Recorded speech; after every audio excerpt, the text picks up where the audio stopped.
স্ক্রিনে আজকে যোন প্রোফাইলটা দেখতেছেন এটা খুবই সেলিব্রিটি মানুষ, কারণ 90,000, কারণ 90 না 1 লাখ ফলোয়ার্স। আর কি সেলিব্রিটি মানুষ,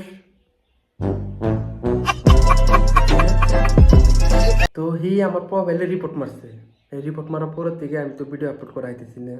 আজকে 6-7 দিন হয়ে গেল যোনটাই ভিডিও আপলোড করি যাই কোনো জায়গা কয়েন পাইতে আমার পেজে আপলোড হয় না। আপলোড হইলেও 1,000 রুপয়ে ভিউ হবো না, কারণ রিপোর্ট মারা পেজে কোনোদিনও 1,000 আইলে আবো 5, কিন্তু 10 যাব না। তে ওই আমার পেজে রিপোর্ট মারলো, তার কারণটা আমি দেখাবার দিয়েছিলাম, তাও দেখা নাই। এদিকে লাইভে যে কইছিলাম কথা হয়নি, তাও বানাই।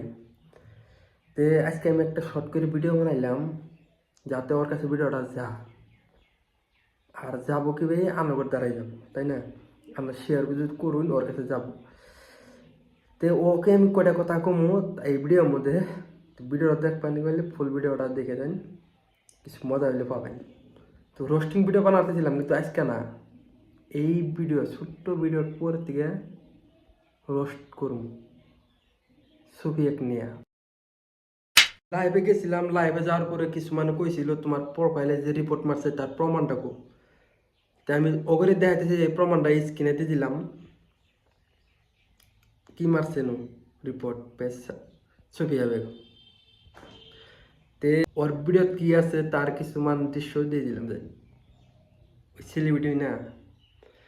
তো তোমাকে আমি সুফিয়া, তুমি হয়তো বড়, আমার বহুত বড়, তাক তোমাকে দিদি করেই কই একেবারে। তে সুফিয়া দিদি, তুমি আমার এই রিপোর্টটা তুলে নাও, কারণ তোমার আমরা কোনো ক্ষতি করিনি।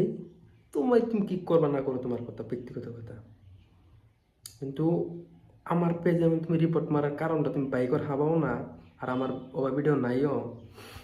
তে যদি তুমি না তুলে নাও, লাইভে কইছিলাম কথাটা, আজকে ভিডিও শর্ট ভিডিওত কইলাম রোস্ট করুম, ভয়ানক কিন্তু।